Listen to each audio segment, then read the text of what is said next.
এই কিছুদিন আগে রমজান মাস গেল বাবা, মসজিদে এত নামাজি ইমাম সাহেব বেচারা ঘুমাতে পায়নি।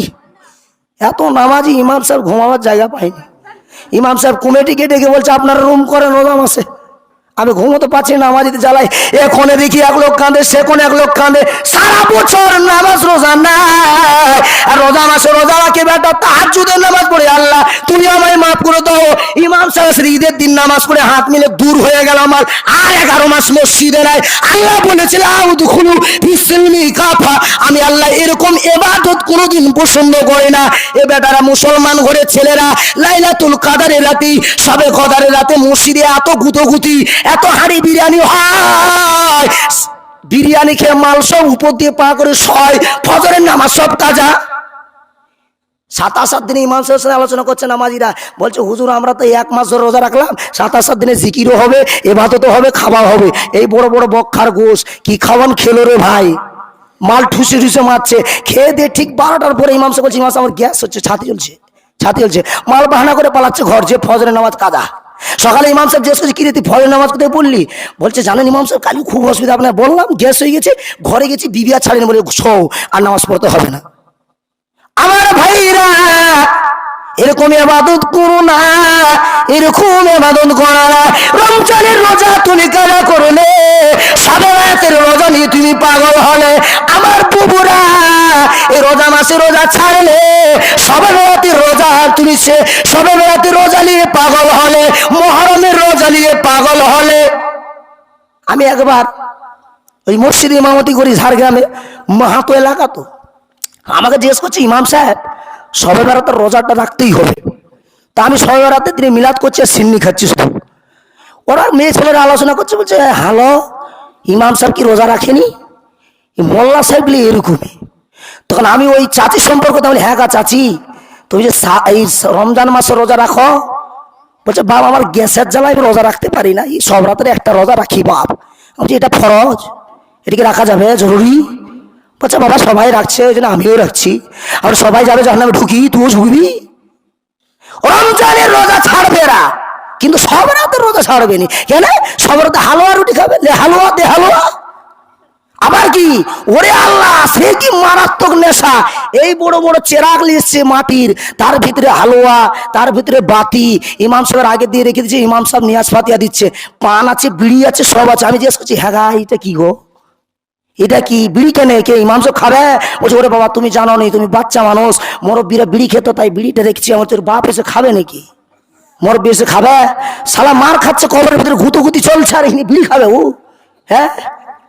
আবার কিছু মানুষ কিছু শ্রেণীর লোক কি করে পান রাখে, তারা মাল আমি জাপান ছিল সব রাতের দিনে ফাটিয়ে যে পান সব নিয়ে পালিয়ে এসেছি। আমি মনে মনে পরে ভাবি দিই মসজিদে এসে বলছি যদি খোঁজ করে পান কি খাইলো, চিন্তা করবো তাহলে ঠিক মুরব্বী এসেছিল পান নিয়ে পালিয়ে গেছে। কোন মুরব্বী লেগে যদি খুঁজতো আবার পাছার চামড়া একটাও থাকতো নি মনে হয়। আমার ভাইরা আর আম্মা জানিরা, নামাজ সেটা পড়তে হয় নামাজ পড়বি, রোজা যেটা রাখতে হয় রোজা রাখবি, যেটা করতে হয় সেটা করবি, যেটা করলেও গুনাহ নাই না করলেও গুনাহ নাই, সেটা গেলি তোমরা এত মাস তোমরা থাকো না, রমজান মাসে রোজাটা তোমরা ছেড়ো না। ভাইরে আজ কয়েক বছর আগে 2021 সালে হয়তো এমন লকডাউন হলো, পাড়ায় পাড়ায় মসজিদ ভর্তি হয়ে গেল। সরকার বলছে, পুলিশ বলছে মসজিদে ঢোকা যাবে না। এ বেটারা ঘরে গুলকিয়ে পাছাড়ে ইছাড়ে সব জায়গায় একটা করে মসজিদ, সবার মাথায় টুপি, সব ভয়ে কাঁপছে। বলছে সবকে করোনা হয়ে যাবে, সবকে করোনা হয়ে যাবে। এর মসজিদ পাড়ায় পাড়ায় আল্লাহ, মসজিদের শেষ নাই। রমজান মাসে চতুর্দিকে তারাবি চলছে, মোল্লা সাহেবরাও লাইন পেছিল, বলে বাবা 2-4 জন হোক, আমরা তারাবিয়ে পয়সা পাচ্ছি, কোনো ব্যাপার নাই। আর যে লকডাউনটা খুলে গেল, ওই ভাই ওই নামাজিদের আর মসজিদে আজও পর্যন্ত খুঁজে পায় না।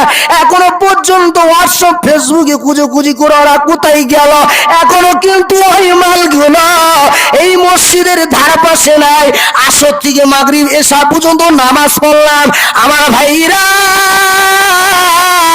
130, 100, 150 ঘরের বস্তি, যদি 150 জন নামাজি হতো, ওই মসজিদ আল্লাহর কাছে দোয়া করতো, আল্লাহ এই ভেদুয়া উত্তর বিল এলাকার মানুষকে তুমি আল্লাহ রহমত দান করো, আল্লাহ বরকত দান করো, সকলকে হেদায়েত করো। আজ এই মসজিদে এক কাতর নামাজি ঠিক মতো ভরে না। এই মসজিদ আল্লাহর কাছে কাঁদবে, আল্লাহ এই ফেদুয়া উত্তর বিলকে তুমি ধ্বংস করে দাও। আমার আল্লাহ মসজিদের কান্না কিন্তু বাকি রাখবে না। ওই কান্নাটা আমার আল্লাহ এক সেকেন্ডে কবুল করে নিবে। আজ মসজিদে নামাজি নাই, বেচারা ইমাম সাহেব নামাজ পড়াচ্ছে, দেখছি এক কাতারও ঠিক মতো ভরে নাই। ভাই সব জায়গার দৃশ্য একই চলছে। ভাই ভেদুয়ার লোকের নয়, লকডাউনে মসজিদ ভরপুর, এখন আর মাল নাই। রোজা মাসে এমন নামাজি খেজুরের দানায় চুটি লেগে গেছে মসজিদে, মানে এত খেজুর খেতে করা মসজিদ ছড়িয়ে দিচ্ছে। দেখাচ্ছ রোজা, আরো কিছু কিছু ডিজিটাল রোজাদার আছে জানেন, রোজা মাসে কিছু ডিজিটাল রোজাদার রোজা রাখছে। খালি মোল্লা সাহেব দেখলে চুপ করে থুপ ফিকছে, হ্যাঁ আচ্ছা আচ্ছা থুপ ফিকছি কেন গা? বলছে বাবা রোজা রাখছি। বলছে হ্যাঁ গো, থুপ ফিকলেই রোজা বলে? যেখানে ছেলে পেশাবখানায় লালিয়ে বাথরুমে সে রোজা রাখছে, থুপ ফেলে দিচ্ছে। এ থুপের আর কোনো কন্টেন্ট নাই, থুপের আর কোনো কন্টেন্ট নাই, সব ডিজিটাল রোজাদার বাপ। আবার কিছু রোজাদার আছে কি জানেন, বলছে রোজা মাস, সারা রোজার মাসে রোজা রাখছি, কাপড়টা না নিলে হবে। কাপড় নিয়ে রাত 12টা থেকে শুয়ে আছে, খালি দেখতেছে জান্না করায়, ঝুঁকি মেরে দেখি দিনটা হলো কিনা, ঈদের নামাজ পড়বো, বুট কিনবো আর প্যান্ট শার্ট কিনবো, আর ফ করে আটটিয়ার শ্বশুর ঘরে গাড়ি টেলিয়ে ফ করে চলে যাবো, আর ভেদুয়ে ঠুকে শেষ। আমার ভাইরা, আমার আম্মা জানিরা, ও সোনামণি বুড়া, ও ভাই জানেরা, একটা জিনিস ভাববেন, আজকের আমাদের মা বোনদের আমরা ঘরের গোলাম পেয়েছি, দাসী পেয়েছি। নামাজের হুকুম দিই না, নামাজের হুকুম দিই না, শুধুমাত্র একটাই কথা বলি, তুমি রান্না করো, তুমি ঘরের বউ ঘরে থাকো, তুমি রান্না করো, তুমি রান্না করে আমারে খাওয়াও, নামাজের হুকুম দিই না। যেদিন আল্লাহ পাক হাসরের মাঠে হিসাব নিবে, আল্লাহ পাক আপনি যত বড় হাজী সাহেব হন না কেন, যত বড় আমির সাহেব হন না কেন, যত বড় পীর সাহেব হন না কেন, যত বড় ফকির সাহেব হন না কেন, যত বড় মৌলভী সাহেব হন না কেন, আপনার স্ত্রী, আপনার মা, আপনার বোন যদি বেনামাজি হয়ে থাকে, আপনাকে ওই মহিলাটা ধরে নিয়ে জাহান্নামে যাবেন, সেদিন আল্লাহর কাছে তুমি কোনো জবাব দিতে পারবে না। আমি যদি আমার ঘরের মাটাকে বোনটাকে নামাজ পড়ার হুকুম না দিই, নামাজের তাগিদ না দিই, শুধু বলি তুমি রাঁধো, শুধু তুমি বলে রাঁধো, আর সে যখন জাহান্নামে যাবে আমায় ছাড়বে? কি গো চাচা, ছাড়বে? ছাড়বে না, আমায় ধরে নিয়ে যাবে। ভাইরা, ও আব্বা জানেরা, আমরা আল্লাহ নবীকে এত ভালোবাসি, আজ আমাদের দাড়ি নাই। চাচাকে জিজ্ঞাসা করলাম, চাচা দাড়ি কেন রাখো না? তোর দাড়ি রাখার কথা বলছিস ভাতিজা, মাথা গরম করছিস, তোর চাচি চিল্লাবে। বলি কেন গো চাচা? বলছে রাত্রে ঘুমাইলি কুট কুট কুট কুট করতে চাচি চিল্লাই, বাপ দাঁড়িয়ে কি ছেটে দিছি। ও ভাইরা, ও চাচা জানেরা, শুনবেন, আজ বিবির কথা শুনলেন, দাঁড়িয়ে রাখলেন না, দাড়ির মধ্যে বিলেট চালালেন। আর আল্লাহ নবী বলেছেন যে দাড়িতে বিলেট চালায় সে নবীর গলায় ছুরি চালালো। এ মুসলমানেরা, ও আব্বা জানেরা, ভাই জানেরা, যদি আজকে আমার এইখানে দাঁড়িয়ে নবীর অন্যায়, নবীর কোনো খারাপ কথা বলে মুসলমান ঘরের ছেলেরা ছাড়বে? যদি বলে আমাদের নবীকে কেউ গাল দেয়, নূপুর শর্মা গাল দিয়েছিল, কেউ ছাড়ছিল? আর নবীর গলায় তুমি ছুরি চালাচ্ছ, তোমায় কে ছাড়বে?